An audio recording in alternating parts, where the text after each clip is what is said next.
Speeding. Speeding. Speeding. 5, 4, 3, 2, 1. The world is changing faster than ever. What used to take decades is now taking years or even months. What you see right now is the illusion that people have had for many decades about the workplace being this secure place to work the rest of your life. For the first time in the history of our nation, our children will not do as well as us. We've seen our friends get laid off. We've been laid off. We've had our pay cut. People are overworked and underpaid. They seem to have less time and less freedom. They live under constant pressure. This is going to be forced.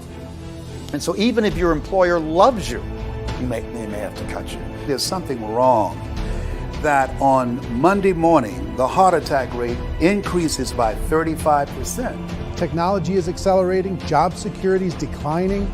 It just doesn't seem like the old models of making a living are as reliable as they used to be. Every aspect of our lives, there's a better way out there, but we're still doing it the old way. We live in the greatest country on the planet, and there are a lot of people sitting around complaining and being cynical. Like everyone's whining about this old model, and I'm like, why don't you leave it? Look at all this over here. Look at all this opportunity. Since so much of our lives revolve around our work and the way we make our living, many people are thinking there just has to be a better way. The biggest challenge facing our world today is not making money, is what are we going to do with all the displaced, unemployed people? People are afraid that they're going to make the wrong decision. People are afraid of the unknown. People are afraid that maybe I don't have the skills. Hey, sports fans. Industrial age is over. It's dead. It's dying. That's why going to school to get a job is an obsolete idea. A steady paycheck is an industrial age idea.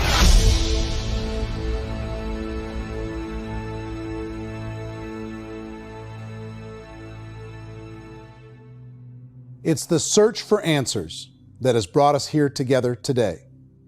My name is Eric Worre, and for almost 30 years I've been an entrepreneur, struggling at times, but ultimately succeeding.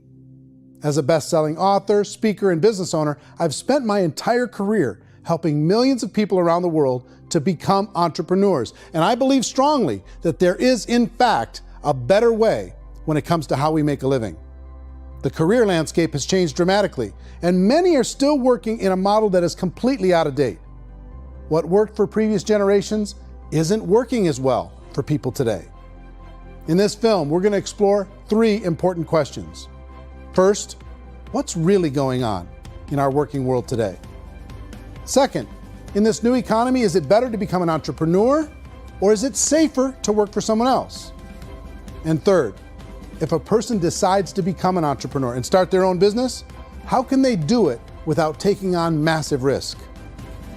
To help in this journey, I've brought together some of the greatest experts and thought leaders in the field of entrepreneurship to share the real facts with you. My intention is to give you new information that will allow you to make choices that are not limited by an old, outdated model. Let's start by understanding what's going on in our working world today.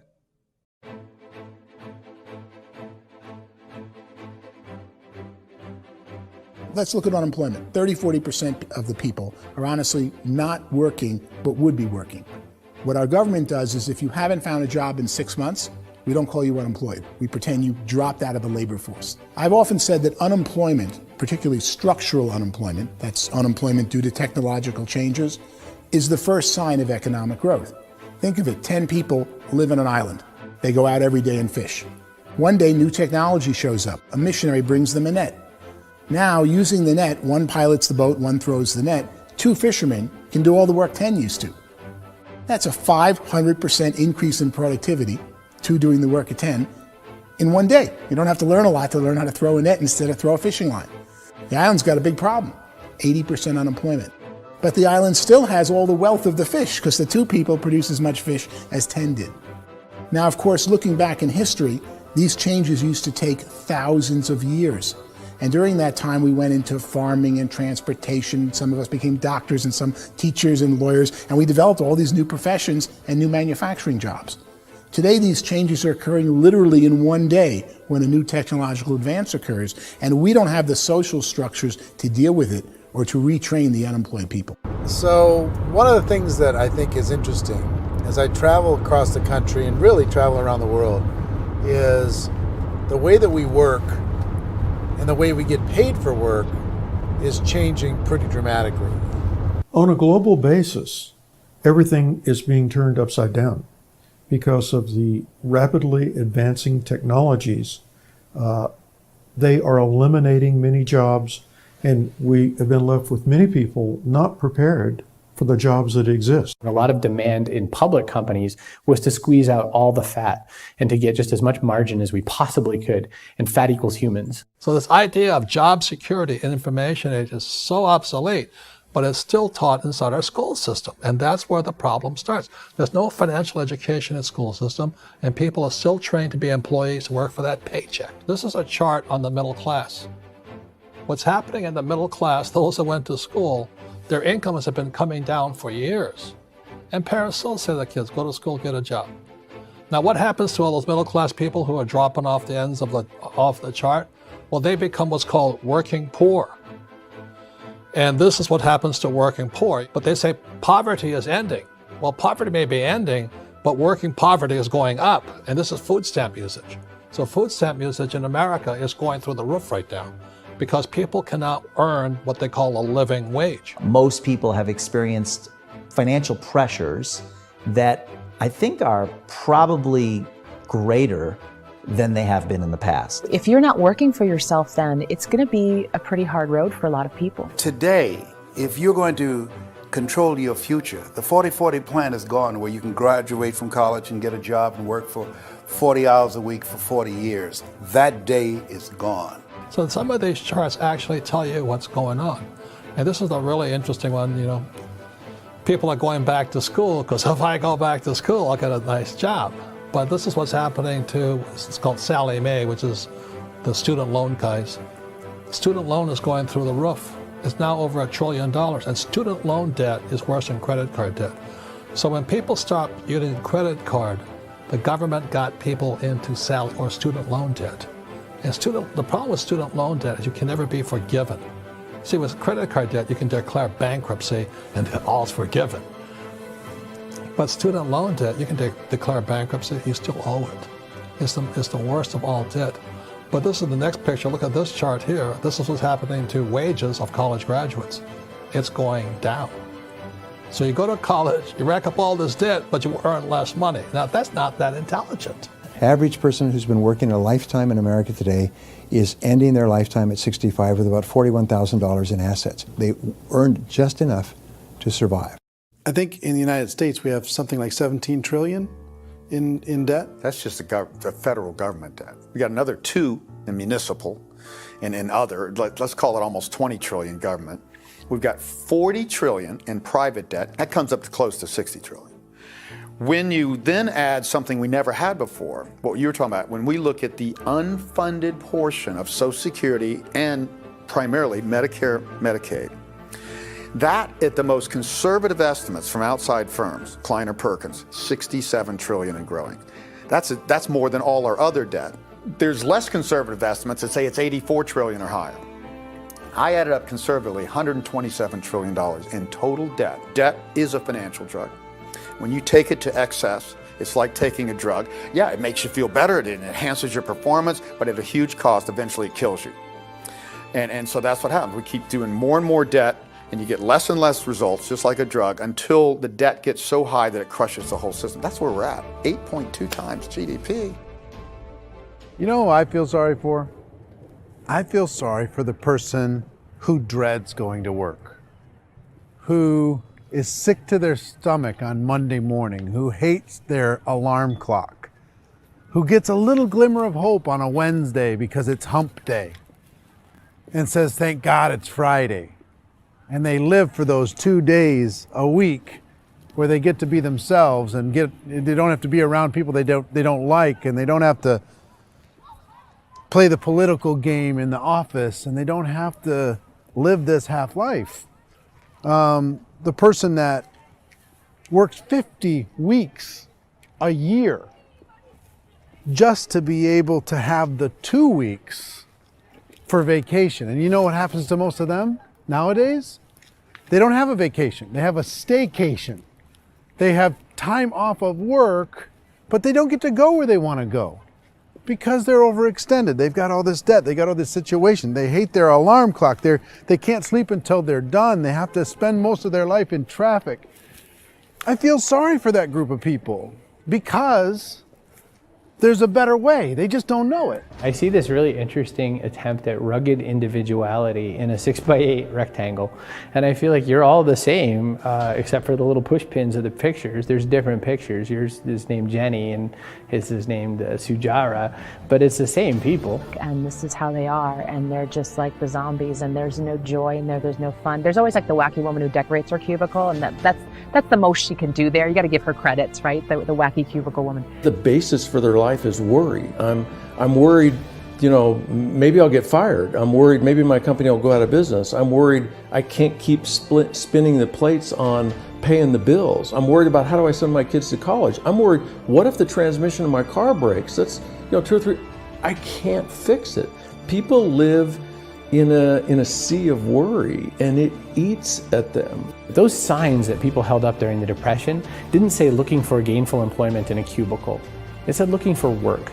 Work is what we're looking for. Job is just a unit of measurement. Work is what we're going after. It's time to look in the mirror and say, it's not the economy, it's my economy. It's my little world of where I am. I need to improve. I'm not going to wait for the economy to come back because, frankly, the economy is doing great in this country. So I'm here on Wall Street, the financial center of the universe, the financial capital of the world. This is where most people's money goes to at least be held for a time, right? With interest rates in banks being effectively zero, and many experts are predicting it's going to stay at zero for the next 10, 20, even 30 years, people feel like they don't have any choice but to put their future into equities, to put their future into the hands of other people on this stock market, and hope that the stock market goes up, hope that the stocks that their advisors pick or that they pick goes up. That's one way to go, I guess. It's my personal belief that if you put your future into the hands of yourself, in other words, you have earning power by yourself, I think you're a better investment than these guys. I think you controlling your future is a better option than handing over your retirement to these guys. The average household income in the United States is approximately $50,000 a year, what they call the middle class. To reach the top 25% of income earners, you'd need to earn at least $90,000 a year. To reach the top 10% would be a household income of $140,000, the top 5%, $190,000, and to be in the top 1%, you'd need a combined household income of at least $380,000 a year.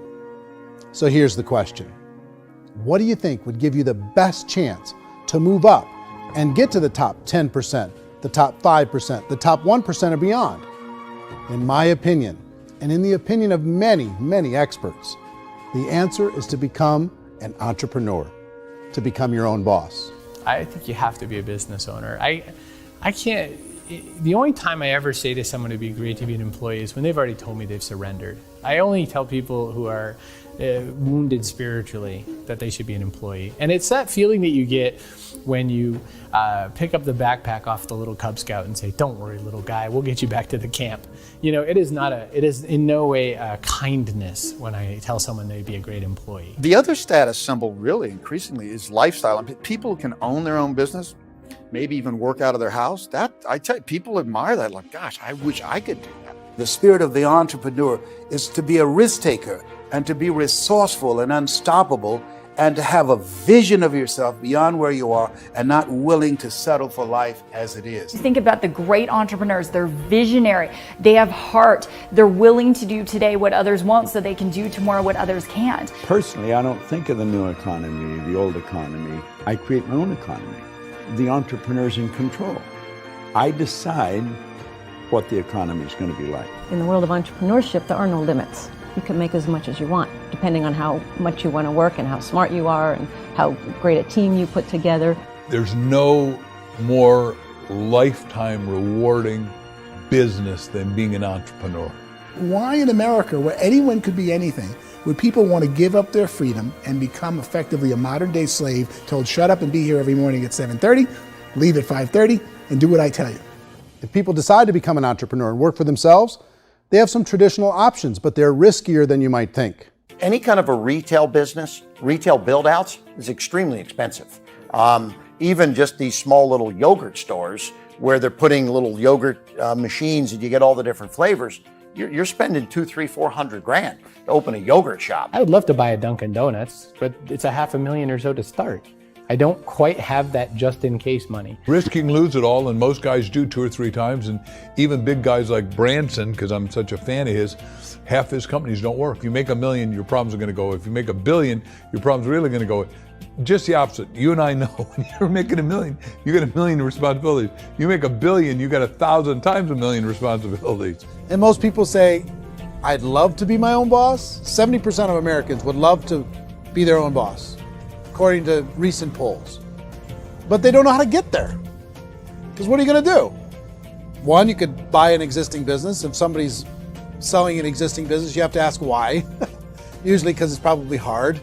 It's probably not making as much money as they hope. 2, they could buy a franchise. A little less risk, proven system, but it's expensive to be able to do that. 3, they could start something from scratch. And that's where a lot of people feel like, I don't have the chops to do it. I don't have the money. I don't have the product idea. I don't have the expertise. I don't have whatever it's going to take to be able to get there, and I can't risk my family to do it. So 4th, they could become an investor. A lot of people in this town invest to try and figure out a way, but you got to be pretty smart with that game too, right? Venture capitalists, who are the very best and most sophisticated in investing in new breakthrough businesses, make it on 1 out of 11. That means 10 out of 11 are mediocre or fail. Most of them fail. That's the risk there. An angel investor is lucky to get 1 out of 15 or 20. A business is a team sport. Like, I have to have accountants, I have to have engineers, I have to have system designers, I have to have sales, marketing, I have to have accounting, I have to have mission statements, I have to have legal and all that. The average Joe Schmo, even me, I go out there, I don't have the skills to put a business together. I think the bottom line for the 4 traditional options is they take money, sometimes a lot of it. They take expertise, and they take time.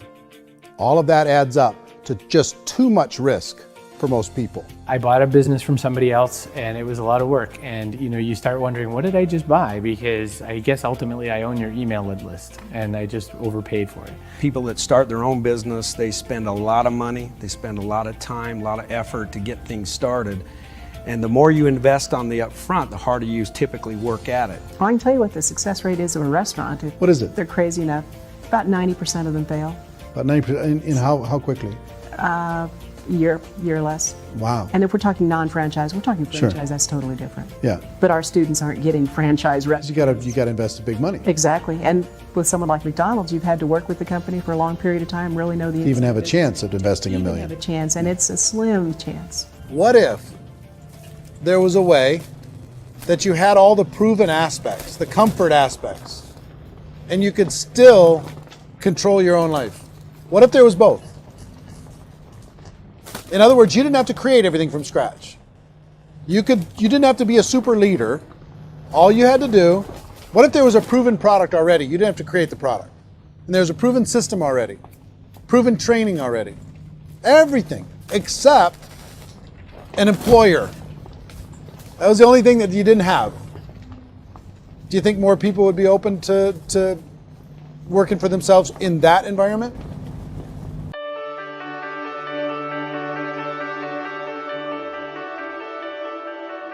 In our search for a better way to make a living, we've come to the conclusion that becoming an entrepreneur is actually safer than being an employee. And through our look at the entrepreneurial options, one particular path kept coming up from expert after expert. And I think most people will find it surprising because it's certainly a non-traditional business model. That model is for people to start their own business and become an entrepreneur through the creation of a network marketing business. Some people call it direct selling because the product is being sold directly from the manufacturer to the end consumer, cutting out the middlemen. Other people call it multi-level marketing, or MLM, because there are multiple levels of commissions paid. The most common term today is network marketing, because network marketing best describes using a large group of independent distributors, independent entrepreneurs, to move a product or service more efficiently. So my friend here, Donald Trump, and I, we always write about the network marketing industry. And the reason we support the network marketing industry is because it really is a business school for entrepreneurs. Because most people come out of school looking for a paycheck. Oh, that's terrible. I went to network marketing like that. I think if it didn't exist, we should invent it. It is that good. I think direct selling is a great way to do business today. It's very easy to get into that industry, and you can be self-employed, be in effect an entrepreneur. When we see multi-billionaires adding network marketing companies to their portfolio of companies, that would be a clue. When we see people who are very famous authors and very famous business people endorsing the industry, that would be a clue. These network marketing companies aren't $50 million companies, they're billions and billions of dollars. They lead the stock market, they're major companies. When we're going to get it? You know, and you're going to school to work for a paycheck, but if you want to be rich, be an entrepreneur, and network marketing gives you the spirit to be an entrepreneur. A traditional company will spend up to 50% of their total revenue on marketing. Network marketing companies use a different approach. Instead of having all that extensive marketing expense, they utilize a network of independent distributors to do the marketing for them. Now, why do they do this? First, because word-of-mouth advertising is so much more effective today than traditional media advertising. Second, some products need to be explained or demonstrated, and an independent salesperson can do that more effectively than an ad campaign. Third, it's completely efficient. The company only pays for the marketing of their product if a sale happens and not before. Imagine if Amazon allowed you to become an independent distributor and paid out 40% of its revenue to that distributor group. All you had to do as a distributor was recommend a product, and if a person bought it on Amazon, Amazon would take care of all the logistics, and you'd get paid for bringing the customer. Now imagine you got paid for every purchase that customer made for the rest of their lives. Well, Amazon doesn't offer this option, but network marketing companies do. 85% of all buying decisions in our society are made as a result of word of mouth or reputation. We're recommending things to each other all the time.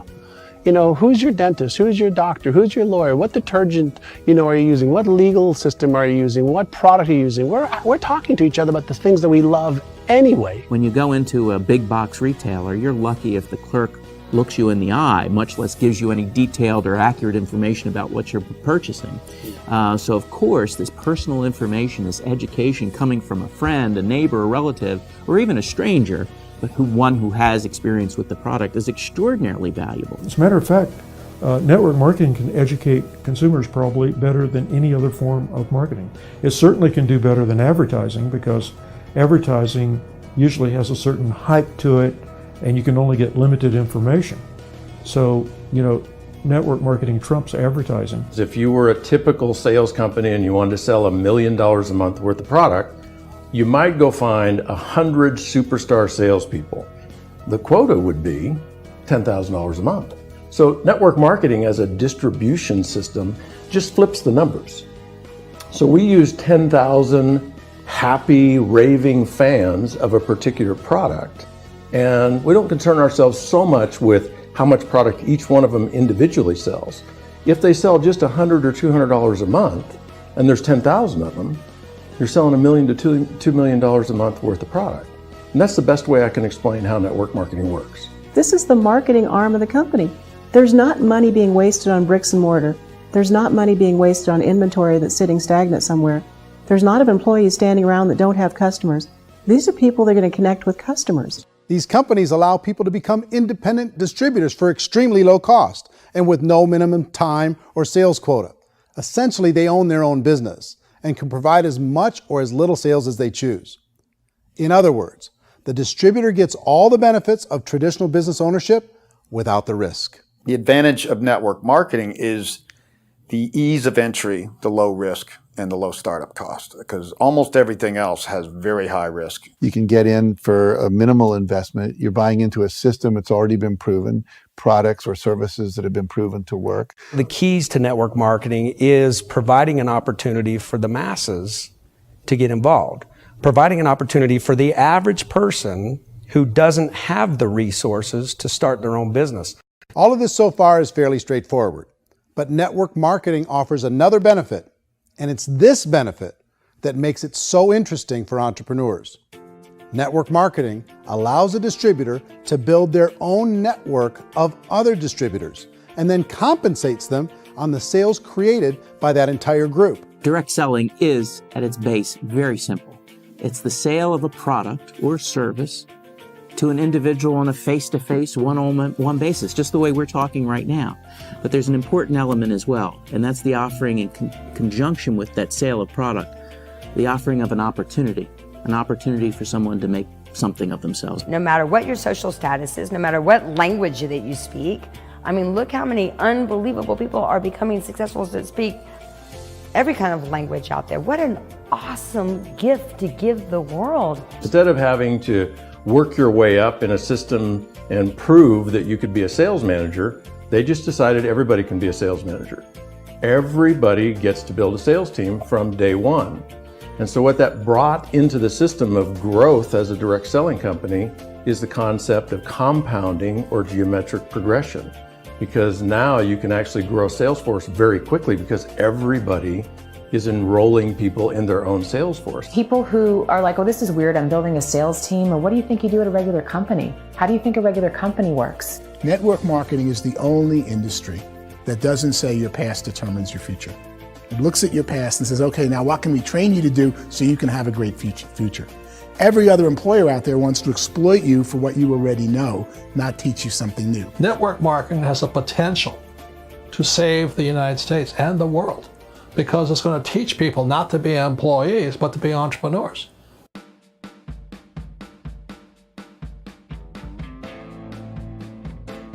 According to the Direct Selling Association, if you add up all the network marketing companies around the world, they combine to do over $178 billion a year in retail sales. To give you an idea of how big that really is, the NFL, the National Football League, does approximately $9 billion a year. The music industry does a little more than $16 billion a year, and the movie industry does about $80 billion a year. Using a conservative average, network marketing companies pay their distributors about 40% of that $178 billion in the form of commissions, which adds up to more than $71 billion a year. That's almost $6 billion a month. It's almost $200 million in commissions every single day. So it's certainly working, and people are making serious money in network marketing. With the growth of the direct selling industry over the last 10, 15, 20 years, we've seen a broader understanding of the channel.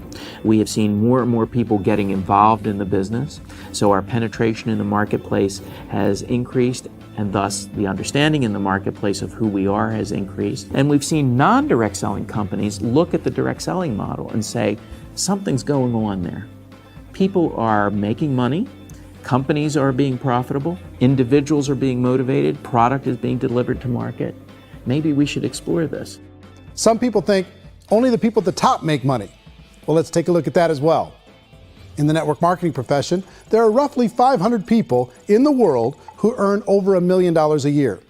If you round that number up to $2 million a year, that adds up to about $1 billion a year. That takes the $71 billion paid out each year down to $70 billion. So where does the rest of the money go? The vast majority goes to part-time people making anywhere from a few $100s a month to many thousands of dollars a month. It goes to people who choose to make it a full-time career move and earning even more than that. Every day, people are using the money they earn through network marketing to pay off debt, have more fun, and improve the quality of their lives. Everyone I know in network marketing has been doing that since the 50s. They go to work when they want to go to work. They stop working when they want to take time with their children to have a leisurely breakfast and discuss issues and driving to school. They go back to work when they get home, wherever they're working out of. The biggest thing that I've seen is people that have become much happier in their life. MLM has probably made more millionaires of more people in more countries, and I've spoken to them in 67 countries, than any other single form of business, starting from nothing. If they have a choice between working a job for the next 10 years or working a network marketing business for the next 10 years, the result of working the network marketing business will be better. A lot of people within the industry go on and make this a career and do extremely well at it. Network marketing has been nothing but good for everyone I know that's been involved with it because they did it seriously and they played full out and they've been very successful. It's been a constant barrage of success stories and people showing off stuff that they got as a result of it. How many people are involved? Approximately 16 million Americans and 96 million people around the world are currently participating in network marketing. And in a recent poll, 82% of those people report a good, very good, or excellent experience with network marketing. So people are happy.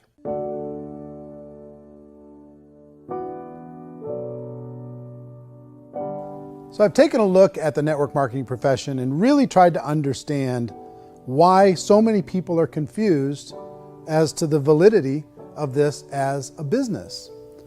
One is this pyramid shape. People get really messed up with this pyramid. Oh, it's one of those pyramid things. So I just think there are a lot of haters out there who really don't understand the industry and say, oh, it's a get-rich-quick scheme. It's a pyramid. Well, corporate America is a pyramid scheme. You know what I mean? It goes like this. You have thousands of MBAs, let's say working for Ford or General Motors or Coca-Cola. If all these MBAs are all trying to get to here, that's a pyramid. Only one guy's going to make it. Every 10 years, one's going to make it. Whereas you look at network marketing, it's like this. So you're here, and your job is to develop other CEOs coming up behind you. So it's an inverse pyramid. In network marketing, it's a very simple concept. If you sell product, you get paid. It is paid based on production. There is no first mover's advantage. There is no investment component where the more somebody spends, the more they're entitled to make. So the two are polar opposites of each other. It doesn't matter what shape the company is or the compensation plan is shaped, whether it's a circle or a pyramid or a triangle or a trapezoid, it doesn't matter.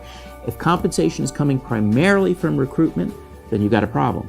On the other hand, if an operation is basing their compensation to participants on the basis of sales, even when those sales are generated by people you've recruited, well, then you're a perfectly legitimate enterprise. That's the legal test, it's the practical test. Another issue that's been true in the past that is no longer true now is people used to be in network marketing loaded up with products that they couldn't sell and they ended up a loser. They ended up with a bunch of product in their garage, they ended up with a bunch of products sitting in their kitchen shelves or whatever, and they thought they could sell it and then they weren't willing to or able to sell it and they ended up with a bunch of stuff and they were bitter about it. There was this thing called front loading where you had to buy if you bought $25,000 worth of product, you got better commissions and all this.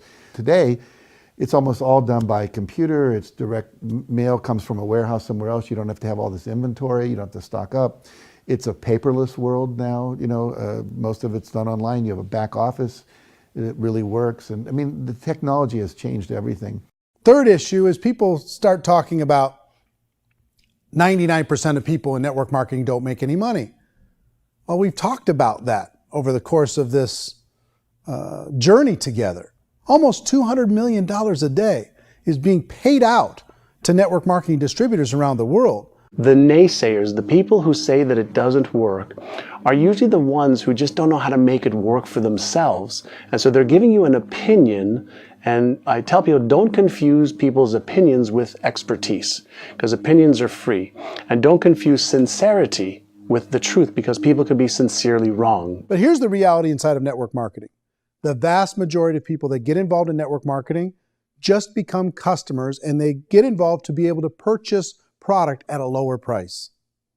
If you take Costco as an example, if a person goes into Costco and gets a membership to Costco so they can get a lower price on the product, we don't call that person a loser because they have a bunch of product that they walked out with with a smile on their face. Yet when some people want to take a look at network marketing, they say, well, those people, they're just using the product and they aren't earning an income, so they must be a loser. They're not a loser, they're a happy customer. That's the vast majority of people that are involved in network marketing. Now, a smaller percentage of those people decide to go build a business. They earn $300 a month, $500 a month, $1,000, $2,000. That's the bulk of earnings in network marketing. And then there's the few that really decide to take it serious, really decide to build a large network, really work to make that network very, very productive. And those people make huge amounts of money and there's no cap. What I do as an outside economist, just somebody looking at this industry like any other industry I speak in and say, look, what's the realities of this? 1% do incredibly well. 10% generate some additional income at pretty low risk and effort. That's not, and 90% of people roughly end up customers. One thing that I think is real when it comes to people's perceptions about network marketing is people put this, and distributors, I think, involved in network marketing have some responsibility for this. They have sometimes unrealistic claims about the product or about the income. Most people who become distributors, they want the money, they want to be successful, but they don't have the skills. They don't know what to do. And when people don't know what to do and they're in a new business, they're scared. And when they're scared, they panic and desperation kind of sets in. So they think everyone they talk to has to get in. So if I talk to you and you say, well, no, I don't have time to do that, they're like, no, I need you. You have to do this or I won't be successful. So I start clawing on you. I start that desperation. So then I start making claims about the product, which are not appropriate, probably not even true. Or I start saying, oh, let me show you how you can make all this money and you don't have to do anything, Eric. And so you just totally misrepresent the opportunity, and you're clingy with people because you think you need everybody to be successful, and you don't. You know, one of the messages that I try to deliver most forcefully to companies as well as salespeople in direct selling is that you don't have to overpromise. The reality is in network marketing, there's a lot of hard work involved. There's a lot of effort. You're going to have to develop yourself. It's a business like anything else.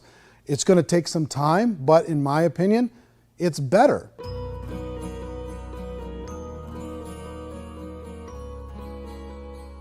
It's light years better for people starting today than it was even 5 years ago. I think it's more widely accepted now, and people understand it is a business. It is being an entrepreneur. It is being a business owner. Our belief system is based upon our evaluation of something. And frequently, if we reevaluate a situation, our belief about that situation will change. The industry has changed and it's grown up. It's totally transformed. You've got young people today that have grown up with social media, and they understand networks. They understand how people are connected through technology, and they understand how money flows through those networks. So when they see network marketing, they don't see it the way their parents saw it. And we've all learned, the larger industry that you represent, has all learned from those mistakes and flaws and errors that have happened early on. Early algorithms didn't work the right way. That's all fixed. It's like when they design a computer program, they design the program, then they run it, and then they go back through and they debug it. The MLM industry has been debugged. This is the day of being virtual, being able to run a business from your mobile phone. I mean, it's incredible. Companies are getting smarter. They're implementing more consumer protections. They're implementing more compliance training.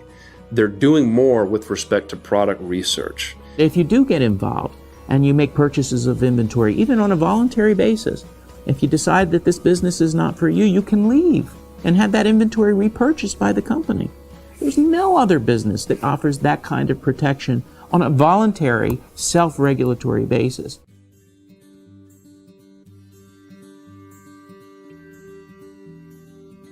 If you decide to look further into a network marketing business in order to generate more cash flow for your family, I would recommend reviewing the following 4 elements. First is the product or service. And on the product or service, I would ask 5 important questions. 1, do you like it? Is it something you would feel comfortable sharing with others? 2, is there a recognized need in the marketplace? It's hard to create a need if one isn't naturally there. 3rd, does the product meet that need? Does it solve a legitimate problem for consumers? And 4th, is it priced to sell?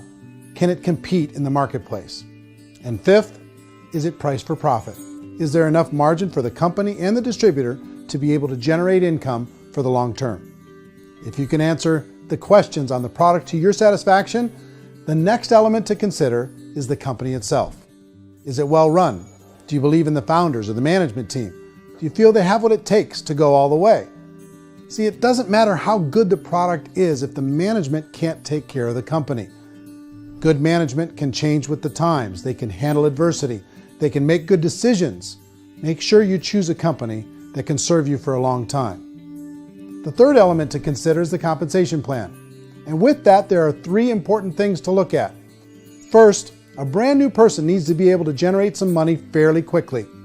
It may be an obvious reason, but you can probably imagine the ripple effect of a distributor getting involved and having even a small victory fast.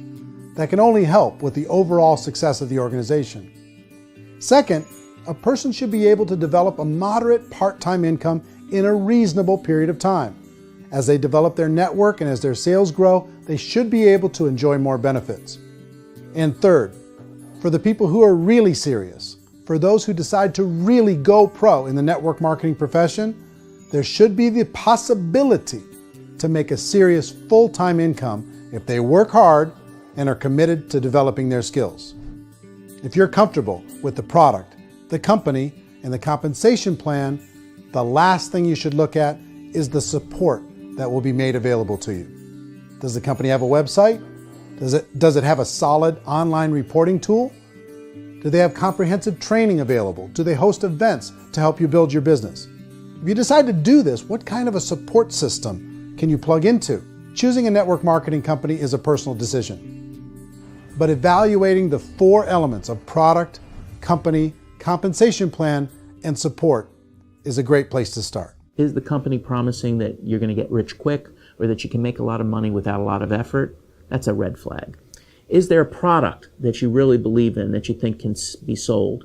Or are you being told by salespeople or the person who's trying to recruit you or by the company itself that don't worry about the product, all you have to do is recruit other people into the business? Red flag, warning sign. If you're hearing that, take a second or even a third look. Get to know the customers, the products, the business, have some success, and see where the opportunities might take you to move up in the organization. You want to find out how concerned are they about my education, my training, and my development? Is there a space for me to grow?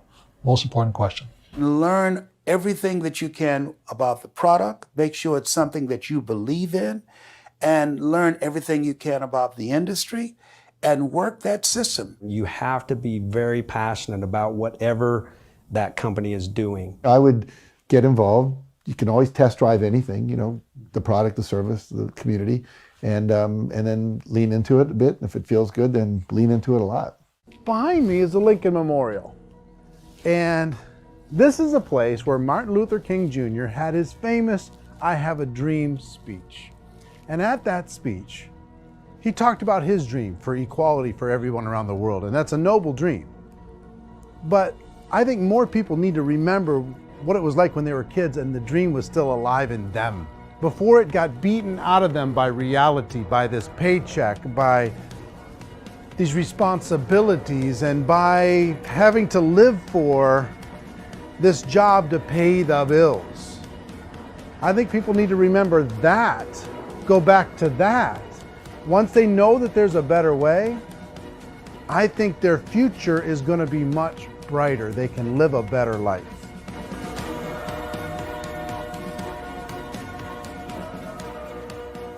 So if you're considering getting involved in a network marketing company, let me offer you just a few pieces of advice. First, network marketing isn't perfect. It's emotional, it's challenging. Like any entrepreneurial venture, it can have its up days and its down days. But if you have an entrepreneurial bone in your body, it's just better. Second, if you're gonna do it, decide to be professional. Decide to go pro. It's better to do that than just be this amateur sticking your toe in the water. Third, as any professional, you're gonna have to learn some new skills. And I promise you, inside of the network marketing profession, they're not too difficult to learn. Fourth, like anything worthwhile, it's gonna take some time.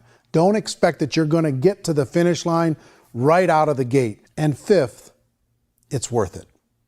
It's worth it to be able to take charge of your life again. It's worth it to be able to control your own financial situation. It's worth it for the people you're going to be able to spend time with. It's worth it for the things you're going to be able to see and the experiences you're going to be able to experience. It's worth it for the causes you're going to be able to contribute to, the lives you're going to be able to touch, the customers you're going to be able to help, the friendships you're going to be able to develop. I promise you, it's worth it. Remember, most people are searching for answers just like you are.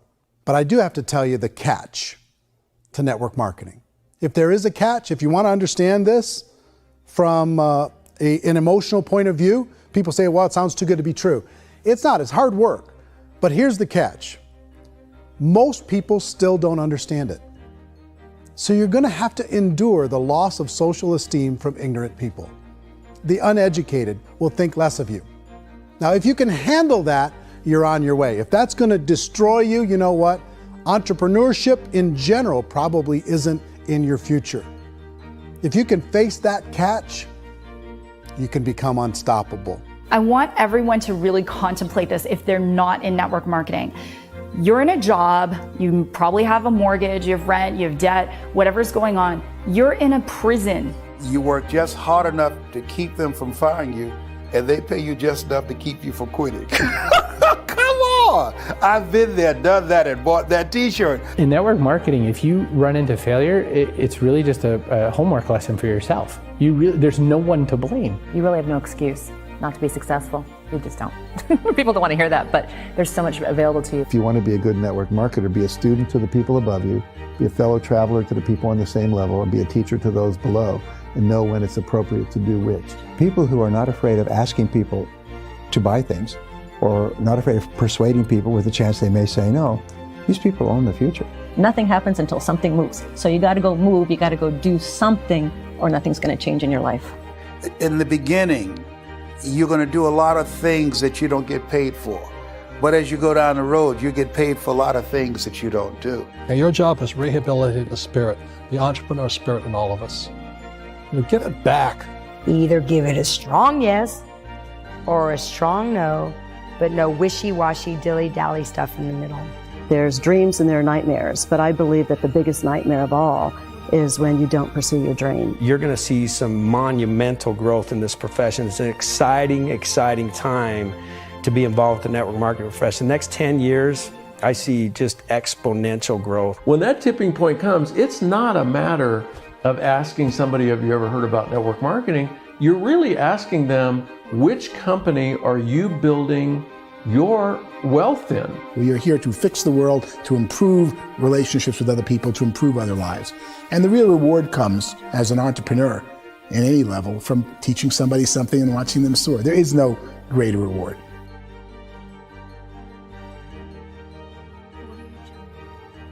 Life's too short to spend it living someone else's dream instead of your own. It's too short to spend it living at a fraction of your potential. Can being an entrepreneur be a challenge at times? Sure. But here's what you get in exchange. It can be yours. Something that you built, something that you created, something that you made happen. This balloon represents your dream. It represents entrepreneurship.